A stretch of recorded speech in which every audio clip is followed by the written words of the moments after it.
You're right, guys. Shea hate uneven mounts up. You guys are well. So I just want to talk about India's monumental Test series victory in Australia and Test win actually in Brisbane to retain the Border Gavaskar Trophy. I still can't believe it, to be honest with you. Today's Sunday, the 24th of January 2020. It's not a week after the fact, but I'm still in awe of what happened really in Brisbane. I cannot believe that India somehow pulled it off. I kept saying that if India actually win this series, that'd be one of the greatest away series victories for decades. I'll probably mention a little bit later, but if you look at the Test match, the last time Australia were beaten in Brisbane was 1988. Now, they obviously devised, CA, Cricket Australia devised the tour, so the fortress of Brisbane, the Gabba would be the final Test, so they can close out the show. It wasn't to be, and it works out perfect for them that way, because it's like, it's one apiece, but we're going to the Gabba, it's fine, we won't lose there. But you actually do lose there, don't you? You haven't lost there for 33 years, but you do lose there because you lost again. The last team to beat them was the mighty West Indies side of the 80s, and they haven't lost since in 33 years. Quite phenomenal. But anyway, they got turned over by a very much a rookie bowling attack. First of all, Washington Sundar on debut, Thakur basically on debut. He bowled 11 balls in his Test debut, official one. His Test debut was here, Brisbane. Saini played one Test, and Siraj played 2 Tests. So it's incredible. What happened there was incredible. I just want to touch upon a few things really about the test match and the Test series, just as you're thinking about it over the last week or so. But I've got a few points to raise. So I wrote down because I wanted to kind of rediscuss it. So yeah, I mentioned about the bowling attack and the experience, but the fact they showed, Washington Sundar coming for Ashwin after the third Test, and to do so well, 31 overs, 3 for 89, that first innings, but with a lot of control for a 21-year-old to do that on that wicket. He made Lyon look like part-timer, and then you look at the likes of actually, if you think about the line quickly, just touch upon the Australian bowlers, because I think that was well documented that Australia only played, basically played the same bowling attack throughout. They rested players in 2019 Ashes. They didn't win the series, obviously, but the rest of rotation worked for the Ashes. They had a big plan for that. Maybe they thought they could have to do that against India. I'm not, because at home, maybe 6 runs high. They thought they could roll them over. They knew Kohli was going home early.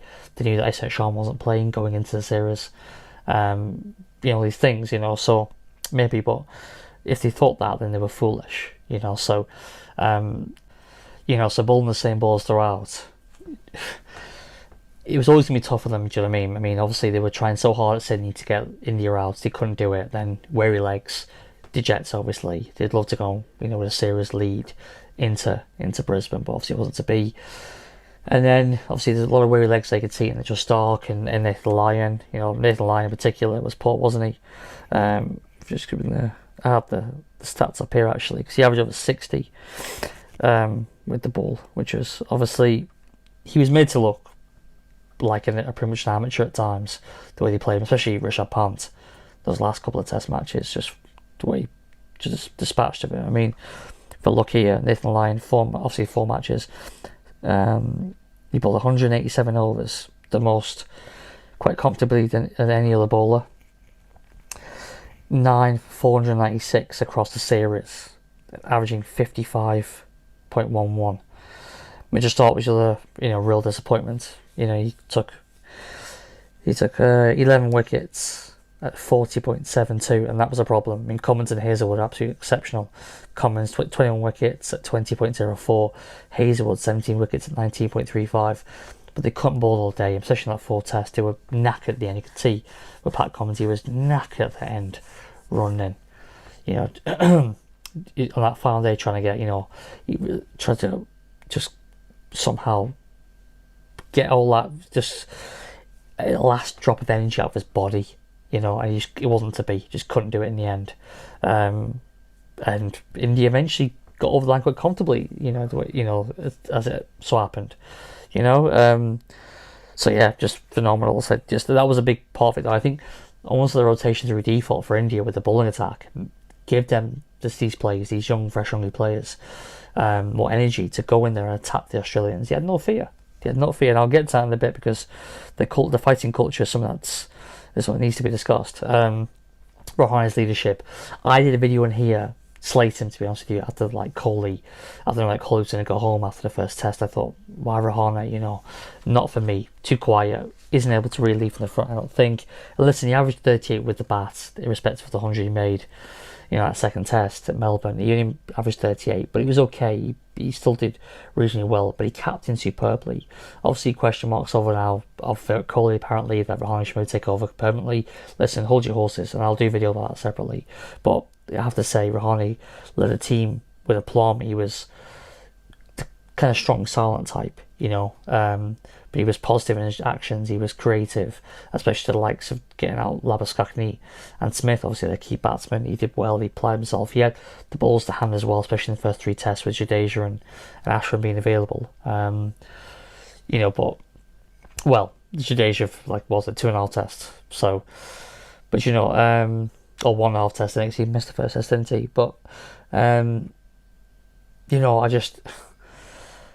I just wonder, I really wonder if what would have happened really if Rohans if Coley did captain the side. What would have happened? Would it have been a case of, would India still have won? I mean, listen, India won 2 years ago in Australia. They kind of broke that duck on the Coley. Coley was phenomenal that series, batted very well. And he did okay in the first test match. He hit 74, didn't he? Obviously, he was part of the 36 all-outs. Didn't make anything like anyone did. Everyone flopped. But he made 74 in the second innings. Signed it off with that. So you can't really say that if Coley captained that India once have won the series. It's not fair to that. So, shoulda, woulda, coulda. We don't know. You don't know. For me, Coley says captain, but anyway, for another video. But you have to credit Rohans because I got that totally wrong. And I'll hold my hand up because he was phenomenal. He captained superbly. All the odds were against that guy. All the odds. Your talisman goes home. Your bowling attack are dropping like flies. You calling up a net bowler. Your net bowler played in the 3rd test match. Crazy, It's mental. And he led the side and he batted pretty well. Averaged 38, but he batted quite well at times, especially with the 100 obviously in Melbourne. But yeah, food for thoughts. But for me, just keep him in the side as now. I would be happy to give him the vice captaincy, not Rohit Sharma, not Pujara anymore. I'd give it to Rohans, but Rohans still needs to live with the bat. That being said, anyway, Pujara's role. Pujara faced the most amount of balls than anyone in the series, 928 balls. His knock in that final testing was 50 odd off 211 balls. That was the difference there between India retaining that Border Gavaskar trophy and losing it. Now, the reason why I say this is because he was so steadfast and determined to ride the wave and the onslaught from Cummins and Hazelwood. He got wrapped so many times, didn't he? I think it took something like 14 hits in the series, crazy numbers. But in that innings, to bat like that, you have to credit the man because what he did was he took the win away from Australia. Eventually, when he's getting towards tea, I think he got out just off a tee, didn't he? But the fact that he went in at tea with him there, I'm pretty sure it was that and the fact that happened, they took the win away from Australia, and Australia became deflated because they realised this guy just eats the balls up. If they, India draw 1-1, that's a win for them. They retain the Border Gavaskar trophy, So, Pujara was the reason why, to a certain extent, why India won that test match. I know he's got 50 odd, but the reality was, he ground down those Australian bowlers to allow the likes of Rishabh Pant to come in the last session and to flay the bowlers, the knackered bowlers that never knacking series. A real physically exerting series. Pant just came in and capitalised. I mean, actually, look at the Pant's numbers here. Just quickly, I'm just going to quickly go to it because obviously he played those 2 test matches. And you see... 3 test matches, apologies. Of course, the Harbour dropped off the first test. 3 matches, 274 runs at an average of 68.5. At a strike rate of 69.89. Yeah, the highest shot rate of any of the established batsmen. Quite incredible. Quite incredible. Yeah, I mean, the way he played in that final. I mean, obviously he scored the 90 on the third test match, but this knock here, it was just a phenomenal, wasn't it? It was phenomenal to somehow win that game for India.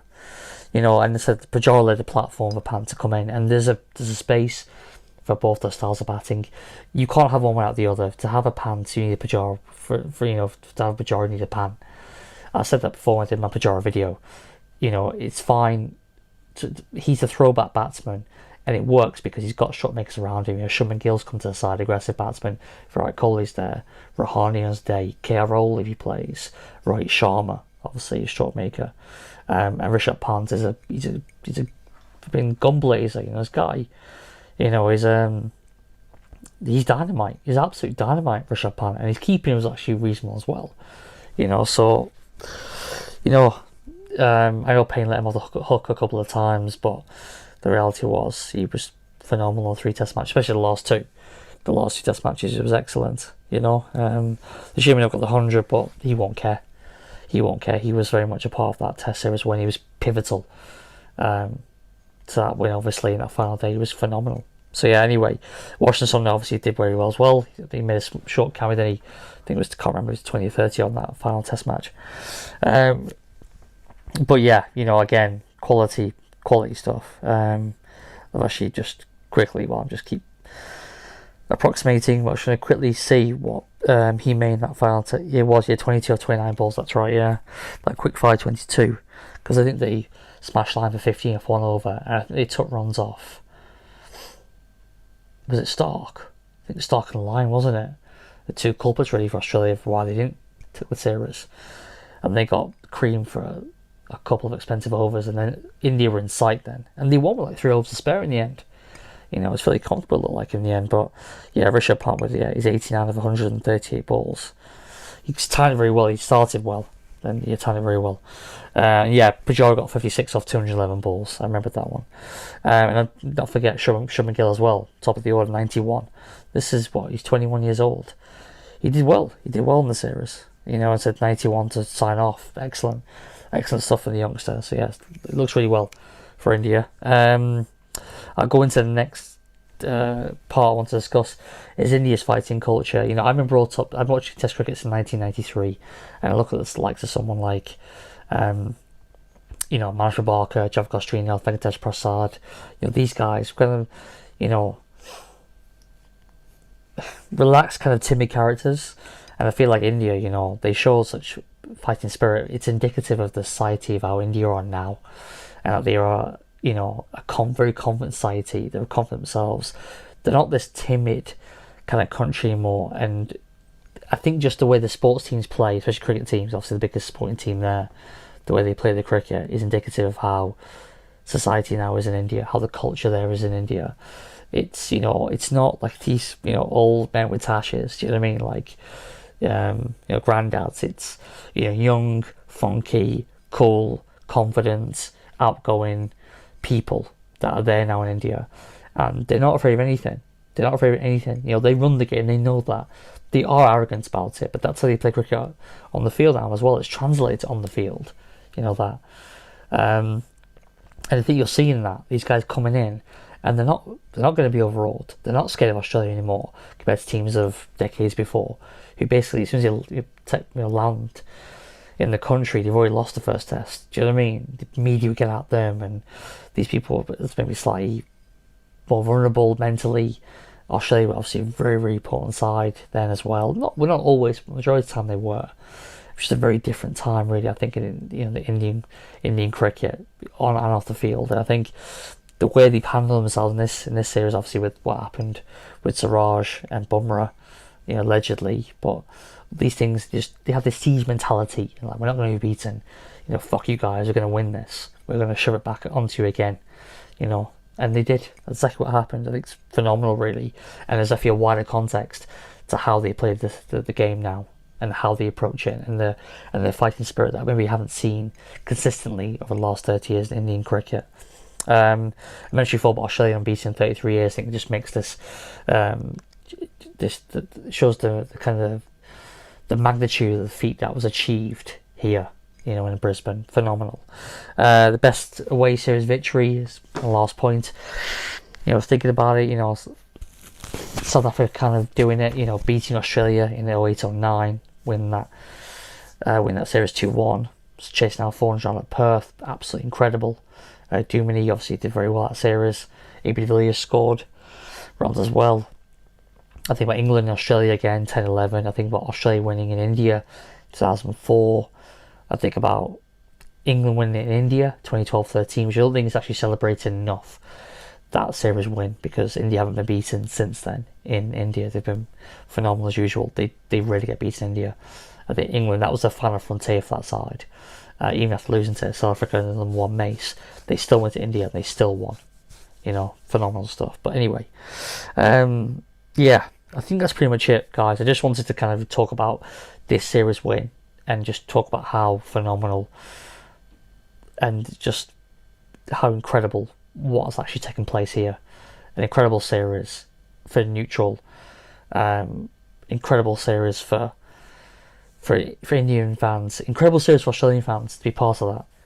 Heart-wrenching, of course, but to be part of that series is incredible, really. And a lot of questions will be asked, but they'll learn, they'll regroup, and they'll come back again. I've got no doubt that Australia will go into the Ashes end of the year as firm favourites. I've got no doubt about that. I think people writing off Australia now are crazy. Don't write this team off. Trust me, don't do that. They need to make a few tweaks, maybe 1 or 2 tweaks down the side, but the reality is the nucleus is solid. It's an excellent side.